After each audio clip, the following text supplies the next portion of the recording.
Okay, so we're with Emily and Sharon today, and I've asked them to come in and have a little chat about being in our academy, how that's changed Emily's life. Much changed Sharon's life as well, really, hasn't it, Sharon? Because we've roped you in now with a few bits and pieces. Okay, so I'm going to go to Sharon first. Can you explain why you brought Emily to us in the first place? Which was how long ago now? You were 11. Yeah. So Just over 7 years. yeah, nearly 8 years ago, I guess. Emily always struggled at school with team sports, being active. She didn't enjoy taking part in the team sports. She found them really difficult. And if you find them difficult and they don't come naturally, the dynamics are different. Completely get that. I was exactly the same. Yeah. I didn't like PE in school. No. And they couldn't work it out because I was competing all over the country on the weekends doing a sport. So I completely get that, and I wasn't a natural at team sports either. No, you weren't either. And I just remember there were things that I didn't do anything today in PE because I got picked last and no one would pass the ball to me. They didn't want to include me. I didn't know what I was doing. So by that point you'd had swimming lessons and you were climbing, which is an individual sport, not a team sport, and enjoyed that. So, and you said to me, I need to find some more things that are individual sports, things that that don't rely on being part of a team. And martial arts was one of the things that Emily came up with. So why did you bring it specifically to us? So I searched up local clubs and this was the one that came up first. Obviously we live locally, so that was a bonus. And we came along and had a trial, and I can remember that there was a student, one of the older students taking part of the warm up for the trial, and I really liked that because that immediately said that everybody was included, that there was, you could see progression straight away, that obviously that person had worked their way through. Emily really enjoyed her trial, and that we haven't looked back, have we? And that's history. Yeah. Obviously you had a bit more insight than some people might have in relation to what you needed for her, because you were actually a teacher as well, weren't you? Yeah, and I knew that it would be really important to have that sense of fitting in. Although we were looking at an individual type sport, you can't grow and do things like that by yourself. No. So it was looking to become part of that community, part of that group of people, or in their own journey, but working together in the same sort of way. That's kind of what I liked. That's what I love about martial arts. It ticks all the boxes. We are a very, very nice community. We're family run, and I think that makes a huge difference. Me and my sons run the academy. Their partners work within the academy. I've got grandchildren who are at that point now who train within the academy, and there is a very nice community. I don't say this lightly, but everybody gets on, and if there's a problem, it gets nipped in the bud. Absolutely. Because my background was being a bullied kid, and I recognise that any sort of rocking of the boat needs nipping in the bud to prevent things escalating. I know, I've seen things in sort of other sports, other academies, other things where I've had people come into me saying they'd had a bad experience at another martial arts school. Where people have been sort of ridiculing and things like that. We're very diverse, which helps. We've got a whole mixture of people, which is great. You know what I mean? It's never boring, is it? We've always got stuff going on, but that's great. I absolutely love that. So you're right. The being able to switch between individual and team is a big thing. Yeah. Right, we're going to switch over and talk to Emily a bit. She's sitting here very nicely.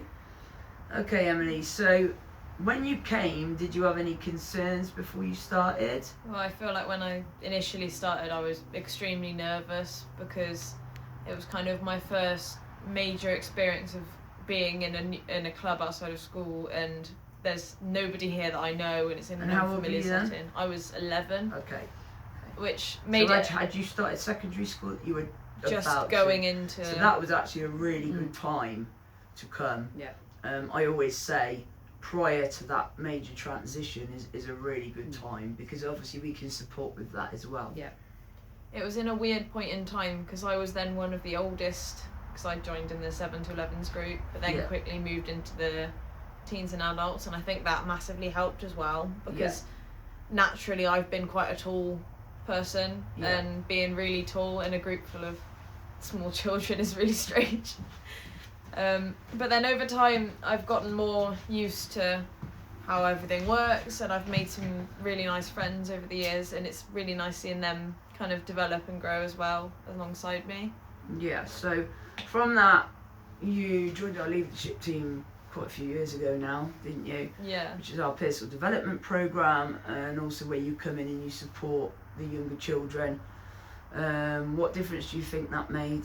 I think that was the massive turning point in being able to kind of communicate with people.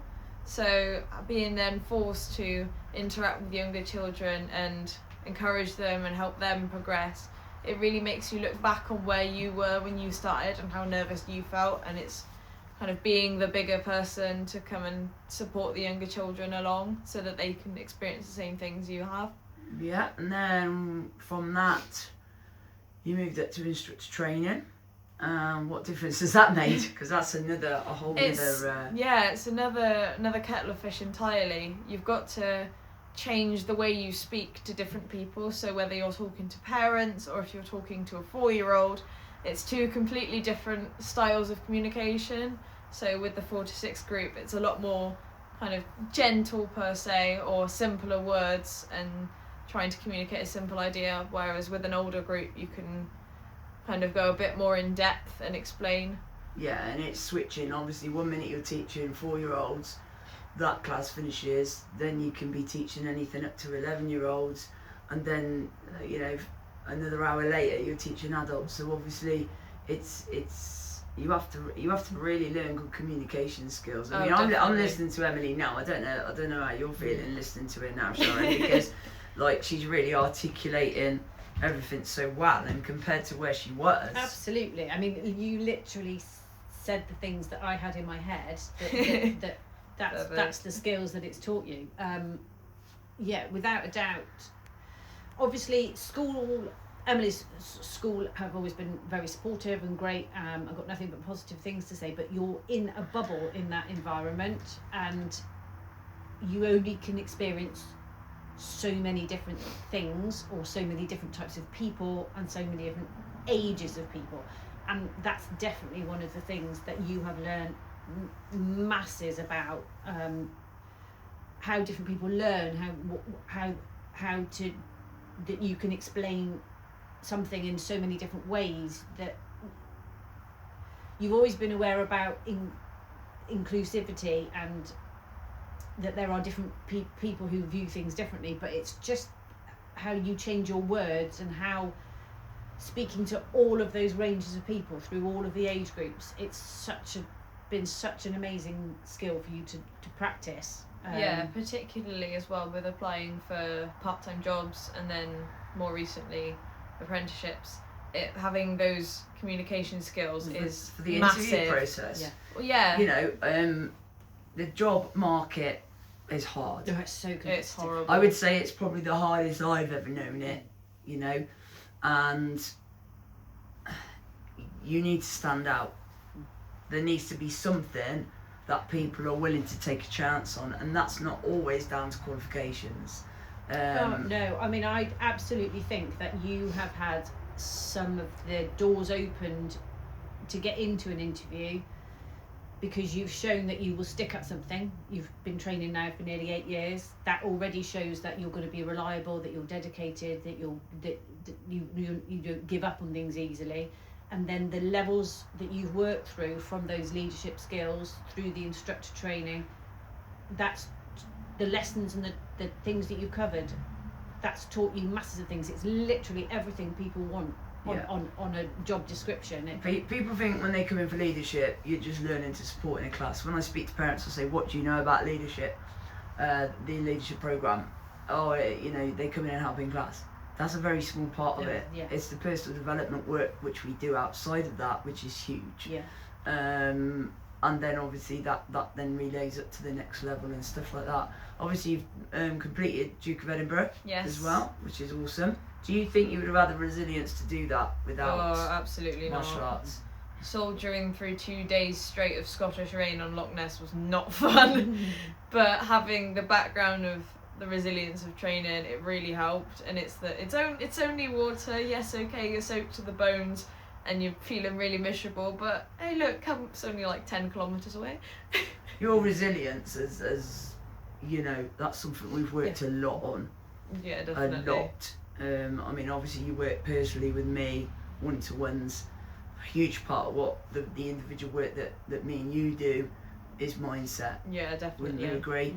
Because I think if you can power through things and work through challenges, again, that is something that a lot of people, especially currently, are lacking those tools. It's not their fault, they just haven't got the tools to actually work out how to change the mindset around. You know, I'm heavily into personal development, have been for a very long time. I think that comes across when we're teaching. You know, you're very lucky that we've got, you know, the family are, we're all, you know, I don't like to talk about what we've achieved, but we've fought all over the world, we've you know, racked up those titles, and so we've had to go through different challenges, injuries, finding things difficult, and I think that in work will start to show. You know, I have a worry that because of the lack of resilience that we sometimes see, there's going to be a massive hole in the next 10 years with people being able to hold down jobs when things get tough. Yeah. You know, I don't want to start using the terms that people use about the next generation and things like that. I'm not going to do that here. But, you know, we see it. I've seen a shift in the last sort of even 5 years. Yep. I've seen a shift. You know, so I think what we do is becoming more and more important. And also the face-to-face interactions with other people. You know, all the technology that's out there is fantastic. But a lot of people are even working full-time, working on Teams. Yeah. They're not actually having those physical interactions with No. people. And I know, you know, when we ran our classes online during lockdown, I knew that I really missed that connection. It was a huge thing for me. Not having been able to stand in front of a class and teach. Yeah. You know, so I think the more technology that comes in, which is going to, there's some really great bits, but it will create those sort of gaps between, you know, even kids can communicate with their friends on a screen now. Yeah. Whereas, you know, not that long ago, you had to go and see your mates, didn't you? You had to go to the park to meet your friends. And I know there's safety elements and things like that now, but I do think that kids are finding it harder to communicate, to have those communication skills. I definitely agree. And I think it's really interesting that when Emily is a different person when it's the holidays, or we have summer break weeks or Christmas break weeks when things stop. Being out, as much as you will happily say that sometimes you find social situations difficult, you thrive on going out each evening and meeting those people. You have a little chat, you train, you come home, and you feel so much better for it. definitely any time that you've had to come away from training, you've struggled. Yeah, I mean, definitely. Unfortunately, how long is it ago now when she had the glandular fever? Last year. Yeah. So she gained a black belt, did really, really well, gained your black belt, and then within a few months got hit with glandular fever. And I think that it was not only the physical part, but definitely affected her mentally, didn't Absolutely. it? Definitely. Yeah. And we carried on with training as much. Obviously, you weren't even in school full time, were No. you? It was that bad. We carried on training, and I'd say it's probably, we did do a lot of work sort of towards the end of last year to get you back Yeah. up, but you weren't quite where you were. But now we're there, aren't we? We've done a lot of winter ones this year, and that, again, it was, I truly believe, yes, there's the physical, obviously, but the mental has been massive for Yeah. Emily. So much of it is the resilience and the confidence in yourself, and knowing, like, even if I had the glandular fever and it completely sent me for 8 months, but being there now and knowing, no, I'm actually okay now, and everything is now okay, and we can keep going. And that's the It same. massively helps. That's the same with any challenge. Yeah. We have to keep going. We have to keep putting one foot in front of the other. And it's crazy because you think, well, how do we build that? By doing martial arts. Because every press that you managed to do that you thought you couldn't is a stepping stone. Yeah. Every bout you take that you probably may have a little bit of, I'm not going to say anxiety, I'm going to say nervousness about, and then you get that bout and you're ticking off Absolutely. those steps. Yeah. I think that's part of it. There aren't much, I mean, I could go on all day about how we do it, but I'm just proud that we do. Yes. I'm just proud that we do, and I know that we change lives. And Emily, again, obviously we did an earlier video with Dan and his dad, and she's another one. I can look at her. The other day then we did a demonstration over at Party in the Park in Cheltenham, and I probably had 15 kids on the stage performing martial arts, and you know what, I stood back and I was so proud, because pretty much every single one of those kids has had there's been a journey. There's been a journey, and do you know what, they performed. I couldn't have asked for them to do any more, so I stood back. I just stood back and watched. Yeah. Directed them obviously what they needed to do, but I said to Ricky, my eldest son, I said, do you know what, that was an amazing thing to see. And in an industry where it's not always easy running a martial arts school, any sort of membership based business, you're not in this to be a millionaire. No. You're in this for all the other reasons, and it's times like that I'm reminded. I was saying to some instructors yesterday that I know who are a bit down on, the summer's quiet, and the summer's going to be quiet, people are away.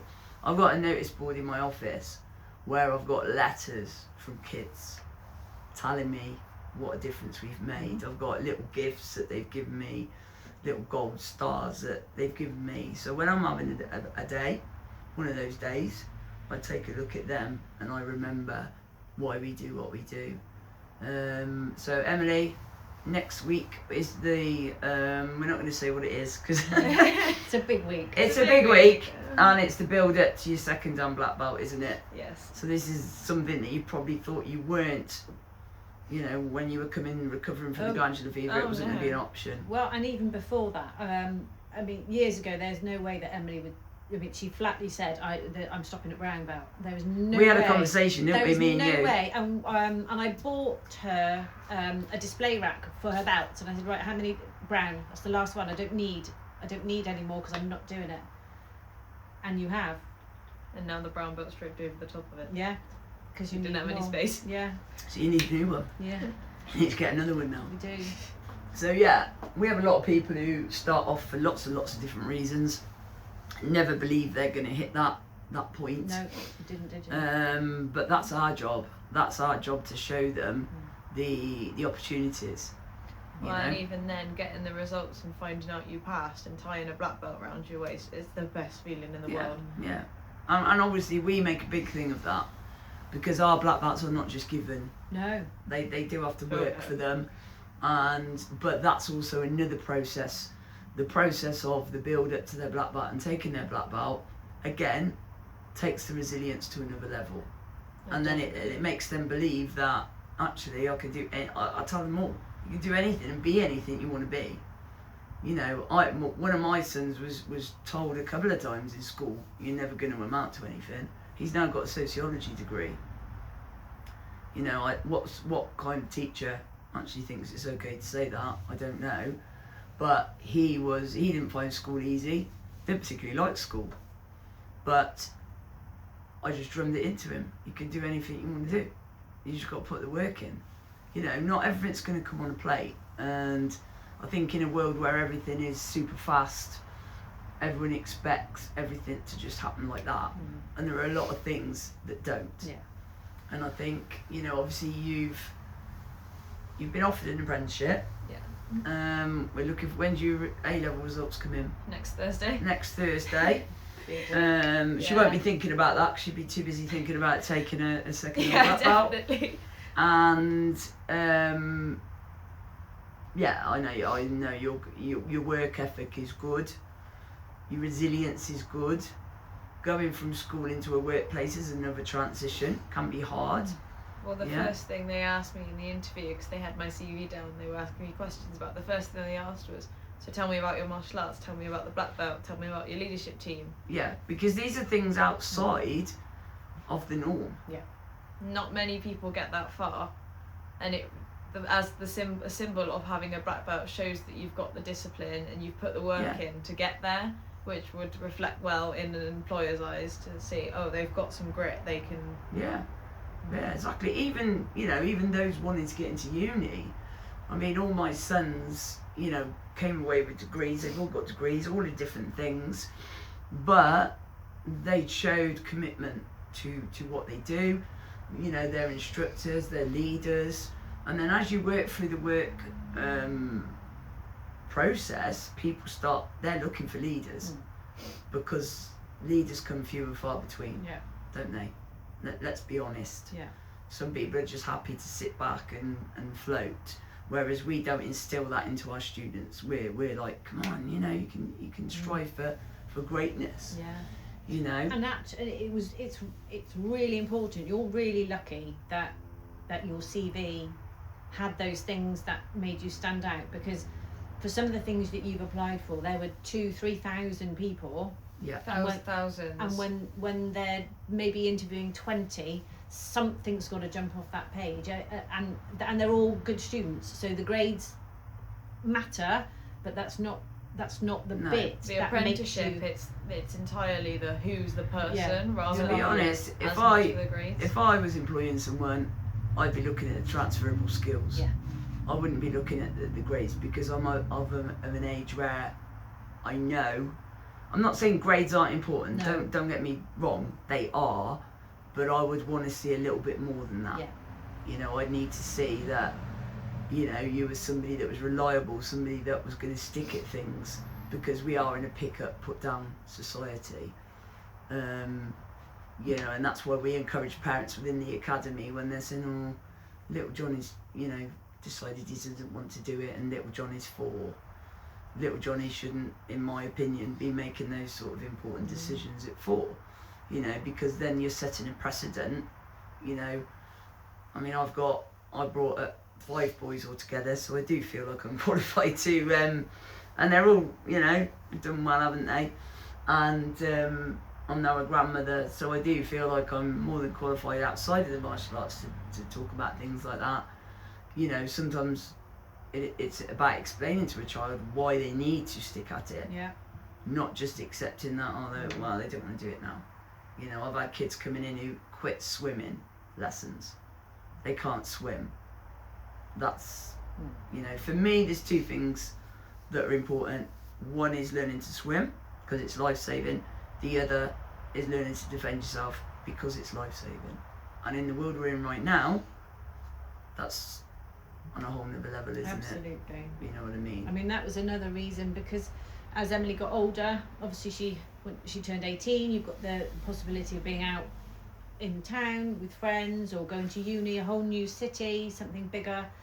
I needed to know that if something happened, she had the awareness and the Yes. skills to take some care of herself, because Yeah. I wasn't going to be there anymore No. to do those things. And I know that if something were to happen, you've got that toolkit of what you can do, Yeah. how to look after yourself, how to just be aware, and that's really important. I mean, two of mine went away for uni, and they were July born kids, which means they were just 18. Just 18. One went to Bristol, and one went to Worcester. And while they were there, they experienced things. But I did have, all parents worry when their kids go away from home. Yeah. Absolutely. And if I'm honest, when I know they're out on a night out, I still worry. But that's being a mum. That's just, Yeah. it's ingrained, isn't it? But I did know they had an awareness, and they did also have skills if it was needed. Absolutely. You know, and unfortunately all three of the ones that were involved in the academy have had some incidents over the years, not that many to be honest, where they've had to deal with situations, you know, which makes me sad. It doesn't make me proud that they've had to do that. It actually makes me sad that I don't want my kids having to experience things like that. None of us do. So, next step, second Dan, you've also got World Championships coming up at the end of the year. We didn't even talk about that, did we? No. The fact that you've been competing for the last However long. however long. We've got a few what have we got? European titles. Yes. How many of them have you got? 2. 2 European titles, and then we've got World Championships in November. So we wish you luck in that one. It's been a very busy year for you, and Yeah. you've got another busy 6 months coming up. And we wish you luck with the results next week. Thank Thank you you. both. Thank you.